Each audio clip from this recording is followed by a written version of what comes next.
Hello, everyone. Welcome back to the What's It Worth podcast. This week, Memphis and I will be limiting our plastic use, so any usage of or single-use plastics, so takeout containers, forks, or anything like that.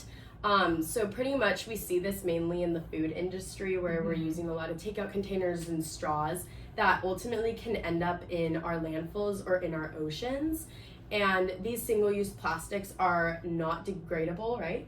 Yeah. And so that ultimately leads to like mass environmental issues. Exactly, yeah. And a big thing to highlight with that is it's only been getting worse in recent years due to just massive overconsumption. So since the 1950s, according to the NRDC, the world has produced more than 9 billion metric tons of plastics, and over half of these numbers, so from 1950 to now, have just been in the last 24 years, so since the year 2000, which means it's only speeding up. And so single-use plastics are an example of the problems with throwaway culture, since most people are just using things one time and then throwing them away and not practicing reusing their items. So that's part of why this issue has only grown. Yeah, I agree. So a lot of Americans are used to just like the mass consumption of products. I mean, we are definitely the buy and sell like capital of the world, just because of like our economic system. But yeah, so the problem pretty much is derived from just not reusing or not recycling or just consuming plastic, right? Yeah. So what I actually found was that, I mean, yes, we use plastic just because it's convenient, but it's actually harming our bodies, so our own health. So I found from the Earth Day organization, they actually compiled a lot of research studies from like the Geneva Environmental Network, the medical journal Annals of Global Health, and then some UN system organization, civil society organizations, academic institutions, and research journals. And they found that microplastics actually damage cells in the human body, which can actually expose us to cancers, lung disease, and birth defects. So we obviously see that like nowadays our population is getting a lot sicker than we ever have. And so, I mean, not in the past, like not like medieval ages. I mean, that was awful. But we are seeing a lot of health issues in regards to cancers. So microplastics can actually be contributing to that. And then also microplastics can alter hormone activity, which disrupts reproduction, growth, and cognitive function. So the way that we actually think. And then microplastics act as vessels for pathogens in the body, which increases our spread of disease. So whenever we get sick, we're just like way more exposed to that because of the microplastics that are in our environment. And I found that like incredibly interesting. Yeah, I found some information about microplastics as well, and without being too redundant, I wanted to add on to what you found. That microplastics are found in 16 types of commonly consumed proteins. Oh, wow. So it's not just like, I don't know, like the contamination of them, like they're literally in the food that you're eating. So some of these examples would be beef, shrimp, and tofu. And from those items, microplastics were present in 90% of samples of them, with higher rates, of course, in more processed foods. I feel like that makes more sense. But they're in a lot of things that we're eating on the daily. So I know this is easy to like listen to, but kind of avoid or think you're avoiding it. But in reality, they're in a lot more foods than we realize. Yeah. And then another big thing I found with them is their impact on the ocean. So since humans are eating, drinking, and breathing microplastics, they also concentrate on the thinnest surface of the ocean.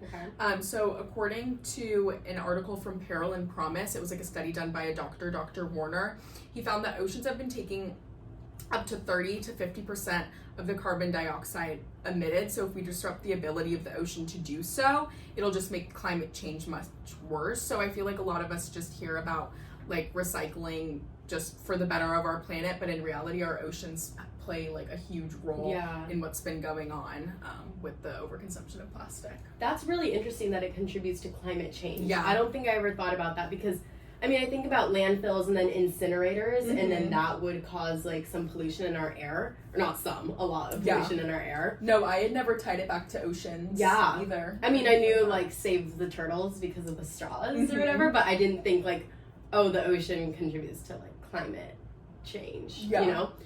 But I also found that it impacts our oceans. From the Sea Turtle Conservancy, they saw that over 1 million of marine animals, such as our mammals, sharks, fish, turtles, and birds, and I know you don't like birds, but they are harmed and we need to save them.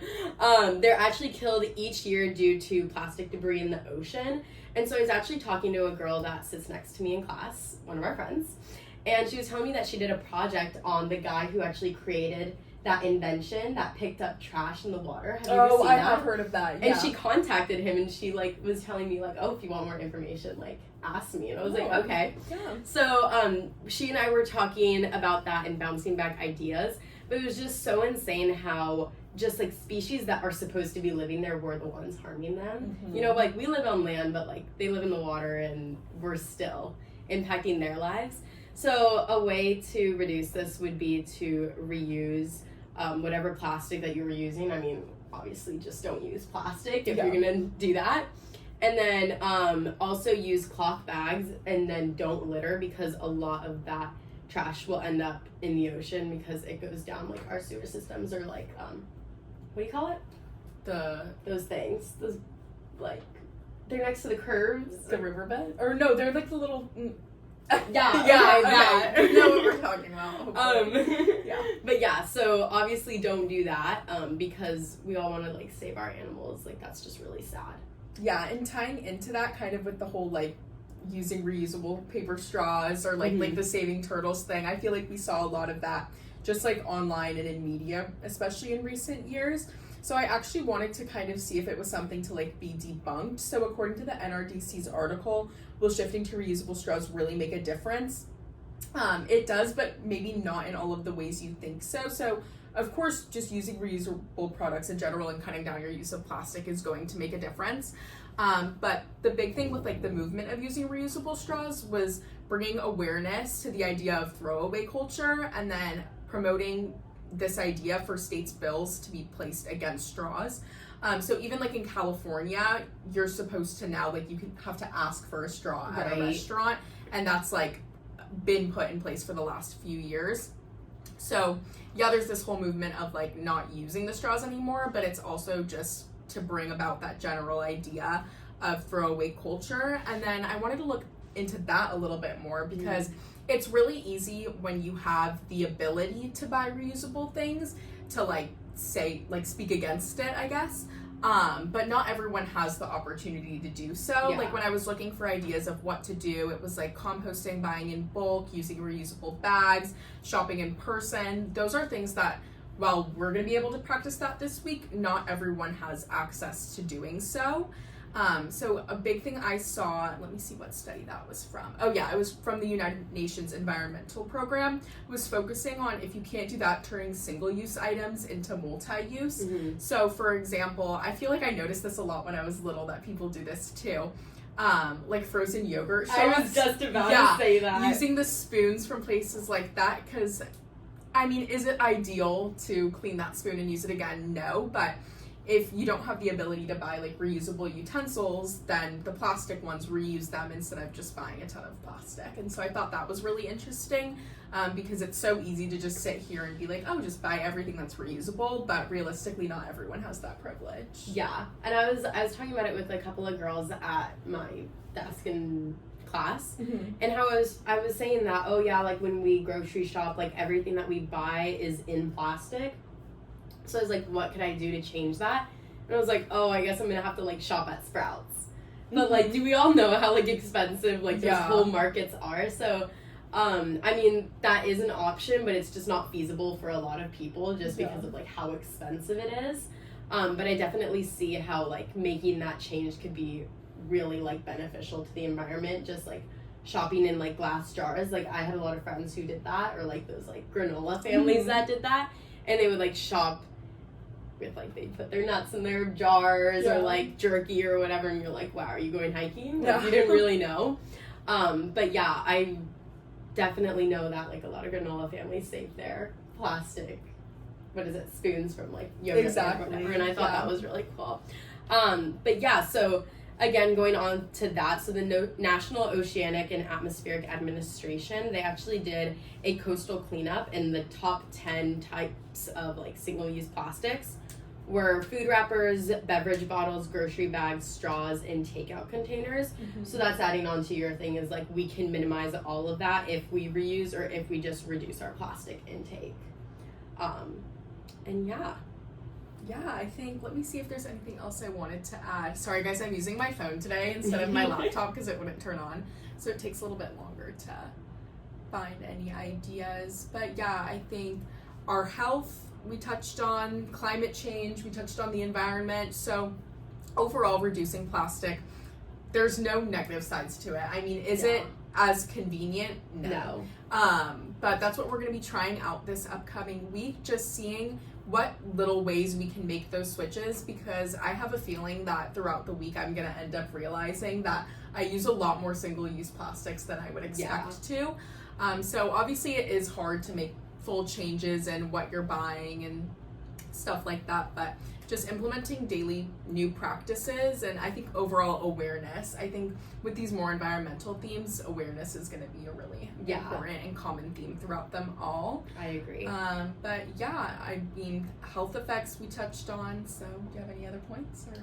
I actually talked about this with a couple girls because I know this was like a thing on TikTok and like Reels. Yeah. So pretty much, like a lot of people are like, oh, it doesn't hit if you eat like Chipotle or Kava or whatever with a metal fork. Right. Okay. Yeah. And so I know there's such like a stigma to it of like using a metal fork or using something from home when you get takeout, and I'm kind of the same way. Like if I get Chipotle, like I need that black plastic fork. No, I get it. There's this girl, or like even with like drinks, like there's this girl I follow on Instagram, and she goes to McDonald's to get her Diet Coke because like it only hits when it's like in the McDonald's like cup. Isn't that so and bad? It's like, yeah, like no, that's literally a giant plastic cup, or yeah, that's a plastic fork that you're gonna throw away when like we do all have forks at home. Like and I was thinking about it. I was like, why do I go and get coffee in the morning? Because it hits when it's in a plastic cup. No, Like, I remember when my sister and I would actually, like, we went through, like, a phase where we would make our own iced coffee at home. Were we talking about this the other day? I feel like we made it. But not in a way that we were, like, doing this research. We were literally just saying that coffee hits.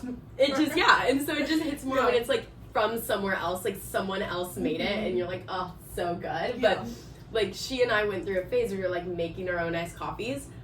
We would literally go to the coffee shop, ask them for empty plastic cups and like caps and straws or whatever, and then take it to our house, make our iced coffees in that plastic thing, and take it to school. Isn't that crazy? Maybe it wasn't you who I was talking to this about. One of my friends the other day, I went to her house and she made her coffee and she put it in like a giant plastic Starbucks cup.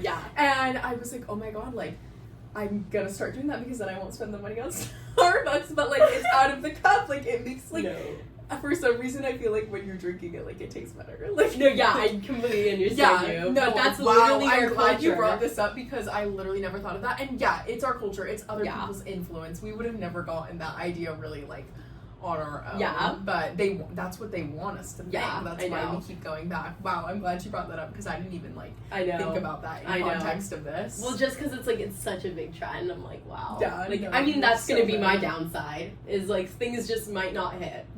You know. But turtles and birds and. Well, don't bring them into it. Anti-cancer. So. Exactly. I don't want respiratory illnesses. So. All right, well, I think we'll see you guys in about a week once we put this into practice a little bit more, and we'll update you on if we think being conscious about our use of single-use plastics and eliminating our use of them is worth it. Yeah. All right. Bye guys.